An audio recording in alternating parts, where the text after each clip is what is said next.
Welcome to Speculative Sandbox, your audio playground for creative storytellers. My name is Vickie Lan, and in each episode, I and a guest will unpack a trope with an eye for world building, character development, or narrative structures. You can also join the conversation on TikTok and Instagram. For those times when the real world just doesn't cut it, let's get lost in a fictional one. Okay, Becca, tell me about a time something uncanny happened to you. A glitch in the matrix, basically. Oh gosh. So I don't know if this is a silly example, but the best one I could think of was so as a kid, I had a very overactive imagination.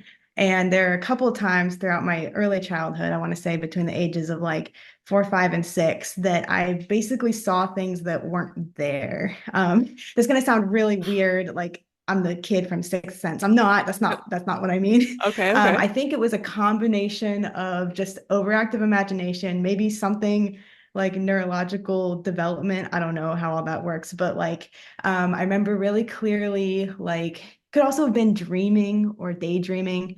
Um, really clearly waking up once and going to my mom, and because I felt like I had these giant bugs crawling all over me.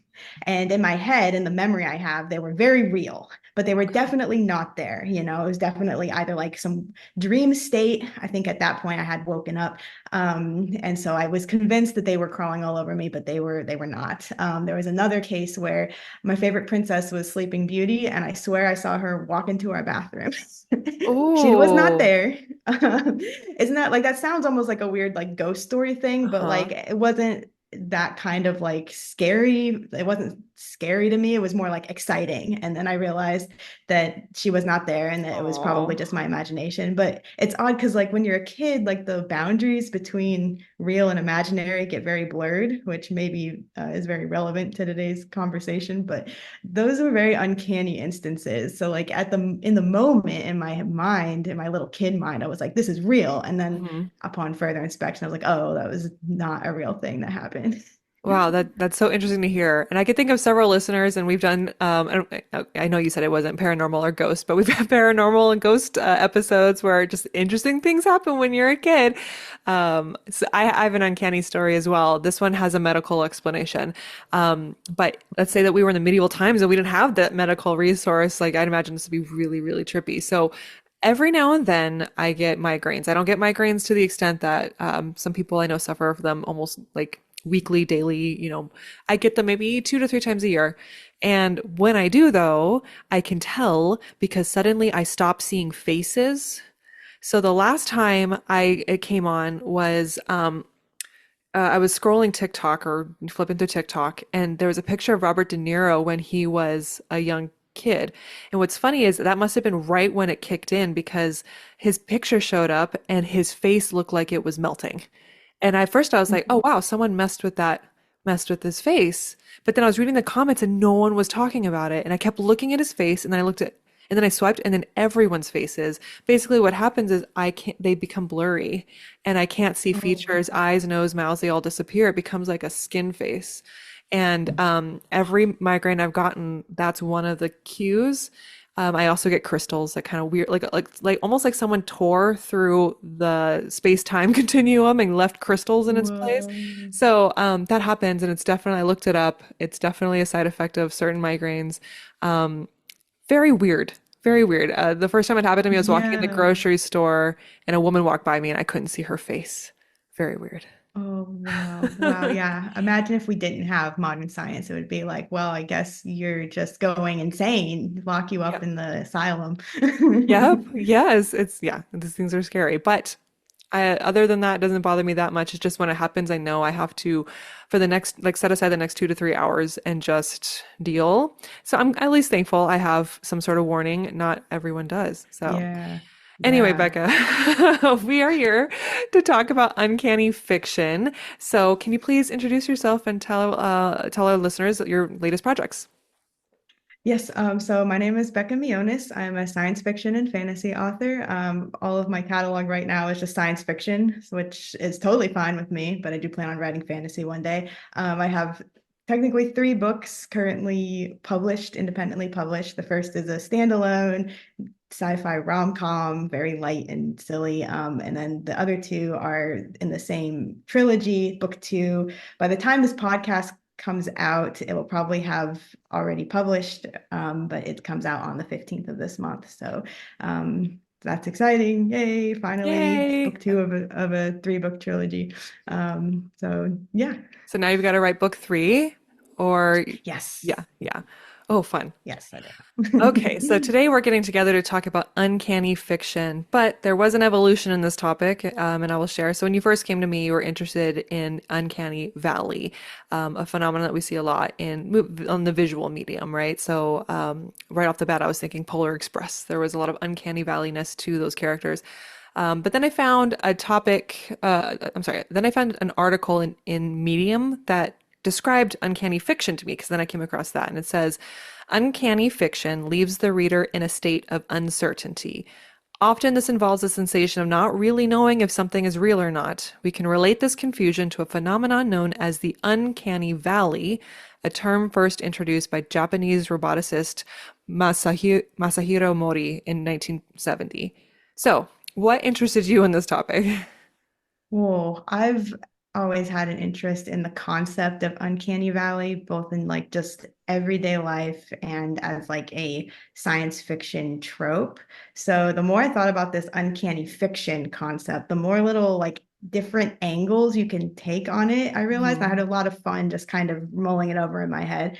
But what I guess what really interested me about it is just the idea that we as people, we as humans are programmed to recognize other humans, and that there's just this visceral reaction to something that is trying to imitate humanity, but is coming close, but is not quite all the way there, and how we are just immediately just very set uneasy. We feel uneasy about it, and we uh, don't like it. Yeah. And so, in terms of like science fiction, when you're dealing with like, I guess, robots or advanced androids, there's, all sorts of different stories that take all sorts of different takes, different angles on the android trope or the Mhm. robot trope, some more human than others. And I like this idea of androids trying to imitate humanity, but not quite being able to do it 100% of the way. But that's talking about the uncanny valley in its like literal form. Mhm. So if we're talking uncanny fiction, there's so many different ways we can talk about it, I feel like. Yeah. Well, when it comes to Uncanny Valley, there's this fun meme going around that basically said, because it's a wolf in sheep's clothing that we're basically noticing, right? And Yeah. what happened to us during our evolutionary development where we learned to fear something that looked like us but wasn't us? You know what I mean? Right. Yeah, there was in one of the YouTube videos that like I think I sent you that talks about Uncanny Valley, there's like a creepy pasta that was going around back in the creepy pasta days that basically posited that question. What makes us not, what makes us scared of things with sunken in eyes and pale skin and human but not human, is supposed to be very much like a little horror, get you thinking about bumps in the night. But yeah, like evolutionarily speaking, I feel like you people are meant to recognize other people, and Mhm. there is probably a biological precedent for it Ooh, somewhere. creepy. Ooh, I okay. know.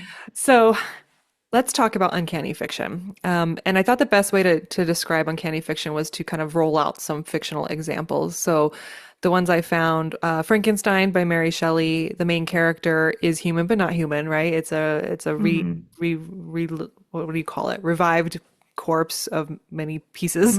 Um, Yep. and the metamorphosis isn't like uncanny valley per se, but it falls into the uncanny fiction because of its themes. And you basically have a man who woke up one day, the metamorphosis by Franz Kafka, and or I don't know if it's Mhm. metamorphosis or metamorphosis, I don't know how people want to pronounce that word, but he wakes up one day and he's a beetle, right? And it's a Mhm. very Mhm. philosophical story, and it's uncanny, it's strange. And then after that, you have Annihilation by Jeff Vandermeer. The environment is uncanny in that one, where things are warped and ruined. And the idea that this particular plot of land that our main characters are exploring are almost like cancerous in how they have been warped and twisted. So, what comes to your mind when you think uncanny fiction? Um, So those are really good examples. I like those a lot. I immediately thought of honestly a couple of movies. I hope that Okay. movies are okay. I guess Yeah, they yeah, movies are yeah. fiction. Absolutely. I thought of Inception, which is one of my favorite movies because there's this constant question of what's real and what isn't real. I mean, you're going inside of dreams and then dreams within dreams. And even at the end, it's kind of a very uncanny ending because there was all this discussion about, well, was the whole thing a dream? Very Yeah. much there's a trope of that sort too. But like what about that entire movie was real and not real, that sort of thing. I thought of honestly like The Matrix Okay. popped into my head I because the parallels you can draw to like real life, especially in the technological age, Mhm. and how, you know, uh, people can be sort of just wrapped up in the everyday and not realize what's going on around them, and there could be something, going on outside of just the surface reality. And let's see, I'm trying to think. Whereas book examples, um, gosh, my brain just I feel like a lot of wiped its hard postmodern, drive. no, no, you're fine. A lot of postmodern fiction, I think, kind of feels uncanny. House of Leaves Yeah. by, let's see if I can get this one Hmm. right. Mark Z. Danielewski. I hope I said that right. I'm so sorry, Mark. But yeah, the environment is uncanny. The house, basically, a man is measuring his house and he realizes that the measurements of the house inside versus outside is like a couple feet or inches off. And he discovers there's like a parallel universe that goes down this almost like into a labyrinth beneath his home. And when you read it, the experience of reading House of Leaves is unique in that you're supposed to feel like you're losing it as the character is feeling it. And so the words are in all these different formats, and kind of at one point you're turning the book around, reading off in a circle. So I like that one. Yeah, it actually, I had to go look that one up because I'd never heard of it, or at least I'd heard the title, but didn't know the concept. And looking at like the Goodreads reviews, it was funny to see people's like experiences reading it. Like someone said that they had their friend throw the book at them after trying to read It's a it. frustrating book. And like yeah, and I almost wish I've read I almost wish I had read more things like it where you're just kind of in a state of what what do I believe? What about this story being real or not real? I guess a lot of times people will talk about like unreliable narrators. That could Mm, be sort of an element of uncanny fiction where you're constantly questioning what can I trust? Like, how much can I trust this narrator? And a lot of stories really do like throw a wrench at you in the end when you have an unreliable narrator and you realize, oh, wait, everything they just told me was either wrong or warped by their perception or, something completely, not what you thought it was going to be. that's a really good point. I love that. So, looking back on all the fiction we've just listed and trying to, okay, what does uncanny fiction mean? Like, okay, I want to sit down and write an uncanny fiction. So, aside from just making people feel uncomfortable, how do you do that? And I was seeing that there are three ways that you can do that, right? You can make the characters uncanny, so Frankenstein. You make the environment uncanny, like House of Leaves and Annihilation, or the theme itself can be uncanny. And I think Do Androids Dream of Electric Sheep, which is Philip K. Dick, the Blade Runner original book, has uncanny themes, right? So and characters, and they all tie into each other. The idea that you have these robots that look very human, and you can't distinguish between the two, and all that stuff. So, do you have anything to add about like how an author can kind of grasp this concept if they were to sit down and write this? Ooh, well, I think a lot of the best fiction, especially speculative fiction, is fiction that we can kind of see paralleled in the real world. And especially with science fiction, a lot of times, there'll be something about it that relates to or is an analogy for something in real life or real society. And it's not that so much you want, like, I mean, maybe there are books that make you question reality itself. But I Hmm. think that very few readers are going into a book and then coming out of it unsure whether the book was fictional or not. Though, I mean, there might be books like that. It could, like, I guess, masquerade something as like a memoir and it was fiction or something. But if you're writing in speculative fiction and the reader knows it's speculative fiction, then maybe they don't necessarily leave the book saying, wow, maybe that actually happened. But maybe they start questioning, well, how much of this is actually like, this is this is almost uncannily like some things in our real life or in reality, and like how much of this can I like see out in the world or can I apply to real life. um I immediately thought of, I guess there's kind of an infamous story of when War of the Worlds came out and they broadcast it over the radio and Hmm. people thought it was actually happening. Yes. And like that, that is some powerful fiction, first of all. And I know like that was back in the day when there was like maybe radios didn't usually broadcast things like that, and so a lot of people didn't pick up on the fact that they were just narrating a story. Whereas now we have formats like podcasts and stuff where we're used to Yeah. seeing stories in audiobooks, of course. But just imagine like that feeling of like like you thought it was real for a few minutes, and then of course you are relieved that it's not.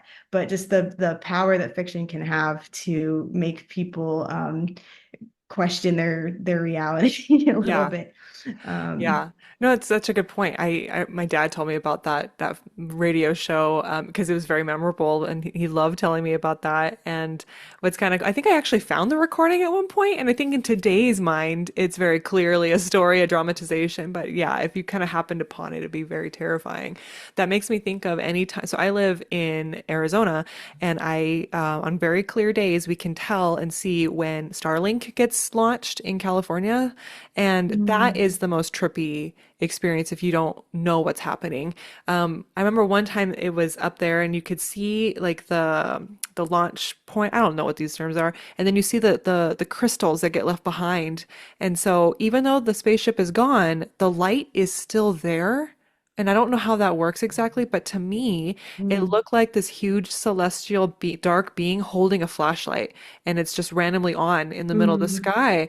And so like, now I'm used to it. It happens several times a year, and no, without a doubt, every time it happens, the neighborhood Facebook pages blow up with people going, "What's this?" And we're all, slowly learning what it is. But it was scary. I felt like a caveman looking up at some phenomenon that I couldn't explain in that instant because I'm driving and I can't research it in the moment.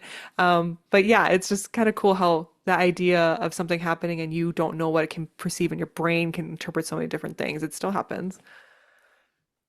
All right. What yeah, makes uncanny definitely. fiction? Wow. Oh, I'm so sorry. Um, what makes uncanny fiction so effective in its storytelling? I think the ability to make people really sit back and think, like really just contemplate. And like I'm I love just to be entertained with a book, Mhm. right? Like I don't always go into it wanting it to completely break my brain. Yeah. um but I think that good fiction can do both. It can entertain and it can also make you think, and to make you take what you've read and apply it to um, real situations and see where those parallels are. It can be really fun. Maybe productive, maybe not. Really depends, I think, on the fiction and on the situation. But it can still be fun, and it can still be at the very least a fun thought experiment to say, okay, like if this were real, or if I were to take this really seriously, like what would the implications be? Or this makes me think um, deep about this particular topic. I don't know if you're familiar with, but what comes to mind, this is maybe, again, this is why uncanny fiction as a concept was so fun to just Hmm. think about, because I feel like there's so many different angles you could take with this. It's kind of a slightly different angle, but I don't know if you've ever heard of like the SCP Foundation. No. It's or things like it. It's almost like oh, what do they call them? Like alternate reality game type thing. I guess even just the concept of alternate reality games can be put into this category. It's basically like a wiki page of just like community forum stories that are all couched into this fictional foundation called the SCP Foundation. It's kind of like an X-File situation where like they're basically just capturing monsters and what they call anomalies. So just, things, myths and legends and cryptids and stuff like that. And they're, housing them in this facility. And then they make these files. And so it's all community run and anybody can contribute to it. And they present it as if it's real, right? Like you as the person reading it or writing the content for it know that it's just a fictional foundation, but the fun part is that they act like it's a real thing that exists in the world. And so you can kind of, I guess, suspend your disbelief and Uh-huh. pretend that the SCP Foundation is a real thing. And so that is kind of uncanny because, like, yeah, I don't think anybody really genuinely believes that the SCP Foundation is real, but it's almost like a Men in Black type thing. Like Yeah. you can kind of like, posit, ooh, what if something like this really did exist, Yeah. behind the scenes? And I think that like a lot of what I thought of when I thought of uncanny fiction was stuff like that, where it pretends to be, and it's not trying to deceive you, right, into thinking that it's real, but it's pretending to be part of the real world, even if it's not. Another example is there's I guess a podcast story called Welcome to Night I Vale. was just thinking That that when you, yes, I love yeah, it. yeah, Okay, yeah, yeah. yeah. Yes, I love Welcome to Night Vale. It does the same thing, right? Like it's a fictional town where all these Mhm. weird, crazy things happen, but it acts as if it is happening in the real world. It'll reference real world things. It just very much just pretends to be real. And that's fun, You again, it's suspension of disbelief. I don't think anybody really thinks Night Vale is real. Whether they wish it was or not, I think It's would say so a lot about weird the too, person. because if they did think it was real, it's like gets weird fast, you know? Those are Yeah, great yeah. So I examples. guess yeah, so I think the fine line. Uncanny fiction maybe isn't trying to be deceptive, but it is Mhm. trying to toe that line in an interesting way. Um, because I think that for the most part, a reader isn't going to, be think that it's real. Yeah. Um, but they can kind of pretend for a minute that it is, and that can be really interesting. So, as a writer wanting to write uncanny fiction, what is my end goal by choosing uncanny fiction as the method? Is it to get readers to think? Is it to walk them through an experience? What are your thoughts?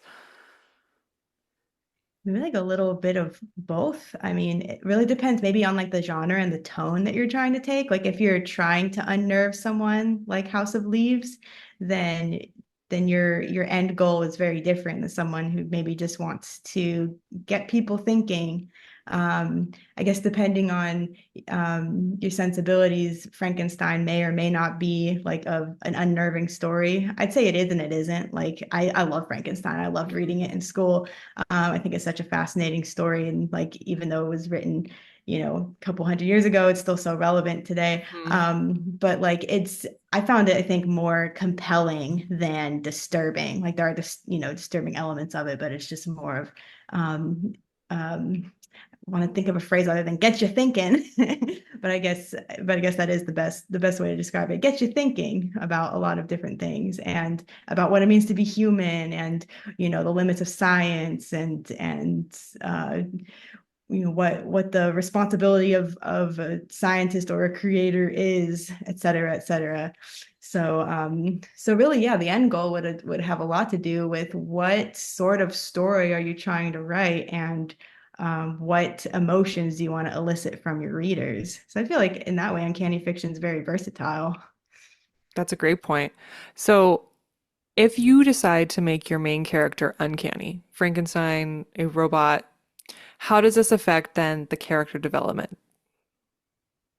Ooh, you know, it I think it adds that layer of unreliable narrator. Mm. Um, because the reader is never quite sure if they can trust that this character is human. I thought of a book example finally. Oh, yay. Um, there's a book.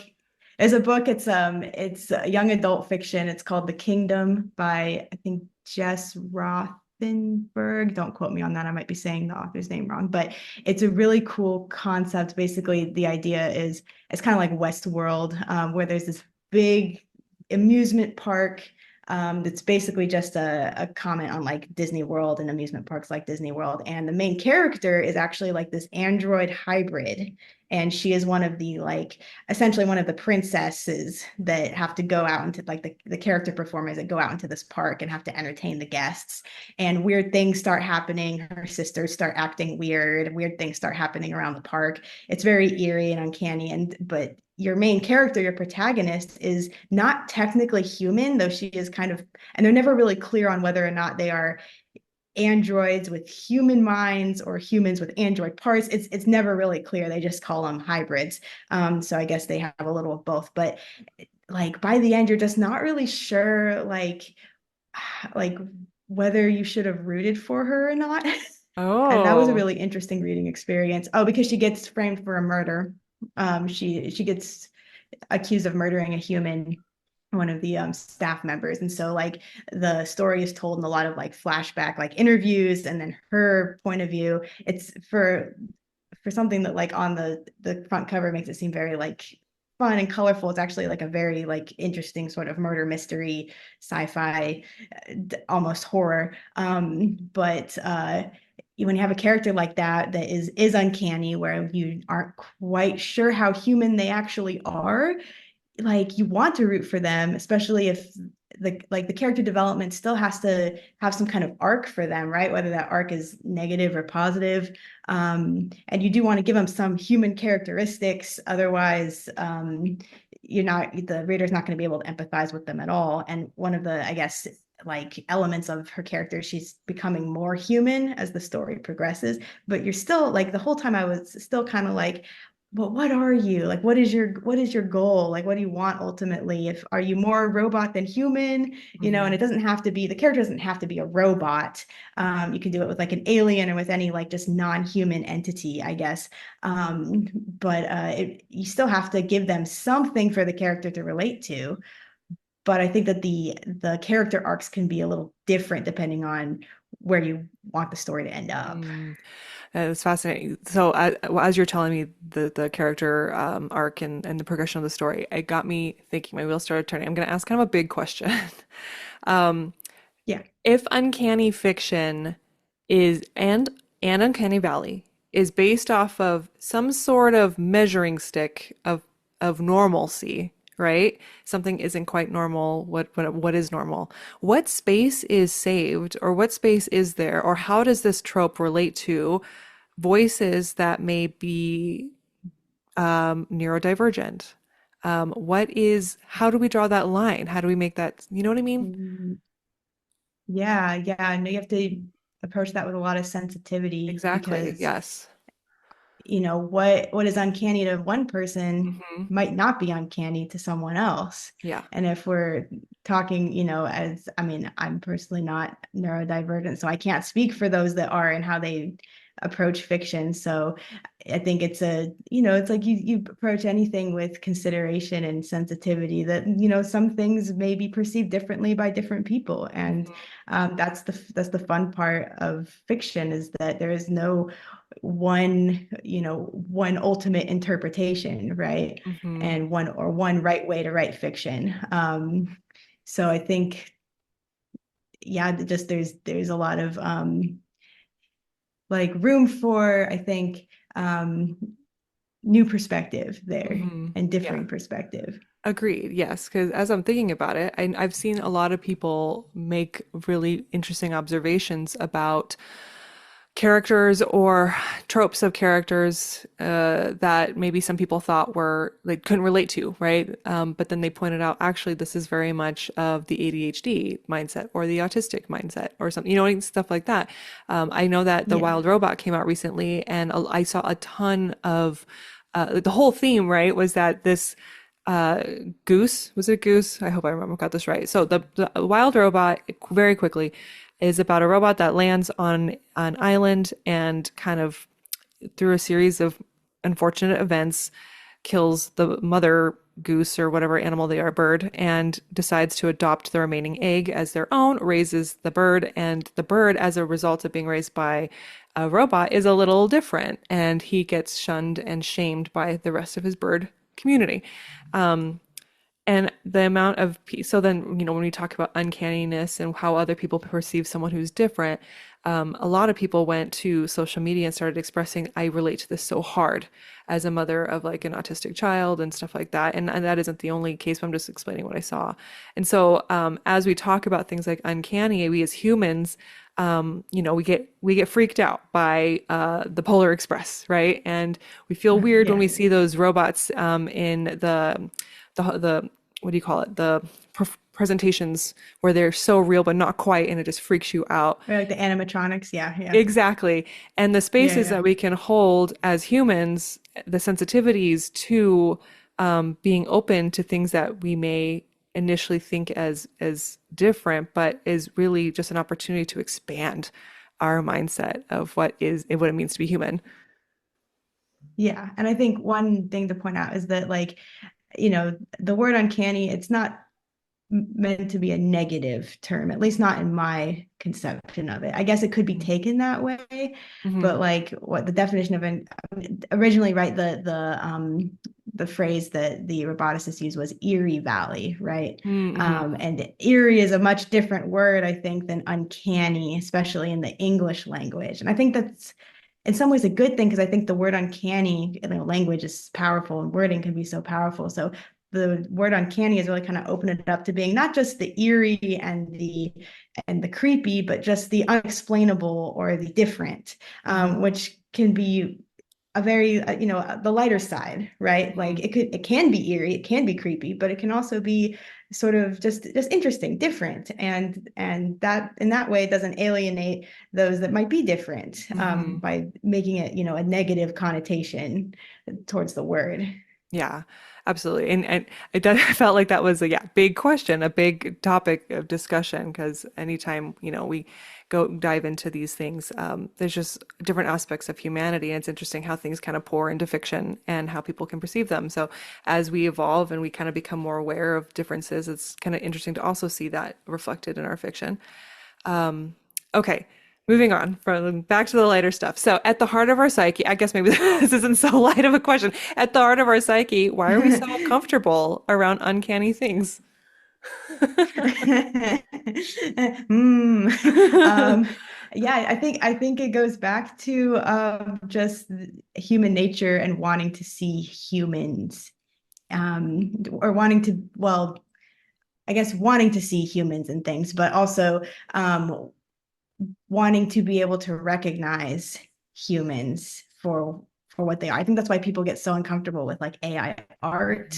And I think a lot of the uneasiness comes from what if I can't recognize a real person versus Mhm. a fake person, a computer generated person, because and social media has, I guess, changed the landscape of this a lot, but people still want to be able to connect to real people. Mhm. I think at our core, that's kind of inherent to human nature. And if we're not able to do that, or if we have a sense of uncertainty towards if is what I'm talking to really a human, um, that's a little scary, a little, unnerving. And so I think that almost whether it's built into us biologically or if it was something that just became sort of culturally baked in and we didn't have a name for it until the roboticists thought of one, that like having a way to sort of instinctually distinguish whether or not what you're looking at or reading or listening to is human Mhm. is both comforting and um, important. And does that answer the question? Yeah, no, absolutely. I think, I think, yeah. that was great. And also these books have such a great opportunity that builds in. So so there's the feelings of uncanniness that we feel when we're reading these things. And then there's the topic matter themselves. And I find that many times they're trying to open up our perspective to the things that we might not be sure about. Like Frankenstein is a great example of like we fear the monster, Yes. but the monster is not the villain. Dr. Frankenstein is the villain because he did that to a Yes. person. You know what I mean? So it's just kind of it's just cool. It's like this roundabout way of looking at things. All right, a Yeah. fun question. Is there anything outside of fiction that strikes you as uncanny? And my example was mirrors at night scare me. I hate walking around and Ooh. seeing myself in a mirror at night. I will not look at myself in a mirror at night. So, anything that you can speak Oh, to? that's interesting. Ooh. Gosh. I feel like I should have a um I put life like mannequins. You know, the mannequins in the store windows? yeah, yeah, those are wax figures. Okay. Madame I Tussauds mean, wax that's figures. maybe that's actually almost too obvious of an answer. I think actually I have a better answer and one that maybe is less of a visual, oh, humanoid figure answer. Like voices that not necessarily, well, yes. Okay, so for example, when this Zoom call started and the voice that tells you you're being recorded right now, that's so like creepy and uncanny to me. And I know it's like a robotic voice. We're very used to hearing like robotic generated voices. Hmm. And when it's obvious that it's like a robotic voice, that still kind of creeps me out, even maybe more so than like a voice that is trying to sound human but is AI generated. Though those are creepy too, honestly. Yeah. Like let's be real, and not being able to distinguish whether a voice is AI or not is not encouraging. Yeah. um, but yeah, Yeah, those sorts agree. of voices are yeah. I'll Maybe add to that's that too obvious then. an answer though. No, that's a great answer. And I'll add to that. Have you seen the deep fakes online where like TikTok videos of people pretending to be Tom Cruise? They deep fake Tom Cruise onto their face and then they dance around and you're kind of shocked because you're like, Tom Cruise would never do that. And you realize Yeah, it's not them. That's uncanny. That's great. yeah, That's yeah, yeah, ugh. yeah. Well, Yeah, and when those filters, oh my gosh. Oh, yeah, go. sorry, I didn't mean to No, you're interrupt. fine. I think we might have a little delay, so I don't. It's fine. And um, No, it's okay. Yeah. oh, shoot, now I forgot what I was. Oh, I feel like we're going to enter a very uncanny time now, especially with AI, and you can't really trust the things you see online anymore. Yeah, and that's you know, I don't want to say discouraging because I still believe that like humans are gonna still prefer other humans and human made works. Just I really like appreciate like how the artist community, the writing community have been trying to like fight for their rights, to not get their stuff stolen or just to um yeah, to not be overshadowed by AI generated content. And I know it's like it's had an impact on a lot of people's jobs. Like I used to be a freelancer and I've basically been shoved to the side by AI. Oh no, I'm sorry to hear that. But oh, I mean, I get to write fiction books now, and at the very least, we still have people writing fiction books for the most part. And so I think that as long as there is a clear way to determine whether something is written by a human being or not, I know there's a lot of discussion about, where to draw the line with that. And I didn't mean to like turn this into a conversation about AI. But as long I still believe that like there's an instinctual sort of pull towards things that are made by humans. I think we have it built into us. And even if something's really even if it gets to the point where it's very, very difficult to tell whether something is or isn't AI generated, there will still be those that actively seek to,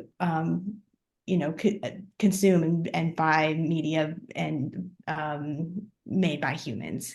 And so I hope that with the technology and AI increasing, there's also an increase of technology that can detect AI and weed it out or put it over in this category so that we as people don't have to constantly be questioning whether something is real or not. But then again, maybe the uncanny valley instinct will sharpen and we become more and more, this is me being maybe overly optimistic, more and more attuned to catch and realize when we're looking at something that's AI generated.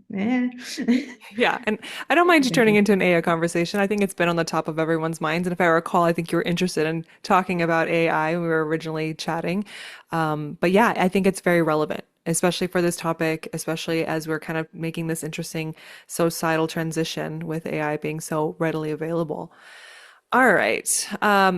Have we touched on everything you wanted to talk about? Is there anything else you would like to add about Uncanny Fiction? Um, I don't think so, other than like this is such a fun topic with so many different avenues for discussion. So I feel like we've just scratched the surface really, but it's been a lot of fun. Now I'm gonna be like probably continuing to think about this way after this podcast too. Awesome. Well, Becca, how can our followers find you? I am on mainly Instagram, also TikTok under Becca Mionis author. And that is probably the primary places that I post updates about my books, etc. Like I mentioned, I've got a new book coming out that's probably going to be out by the time this episode airs. Um, so super excited about that, and with plans for a book three in the next year or so. So Ooh, complete very a trilogy. exciting. That is exciting and daunting. Hmm. Writing the sequel was like probably the biggest challenge I'd ever had as a writer. But it was a good challenge. You grow, you push yourself, you grow. So hopefully book three is easier. Who knows? You're gonna do great. You're gonna do great. It's Thank gonna be you. awesome. All right. Well, Becca, thank you so much for joining me this week. I had a really fun time. Listeners, thanks for tuning in, and I'll be back next week with a new episode. All right. Bye.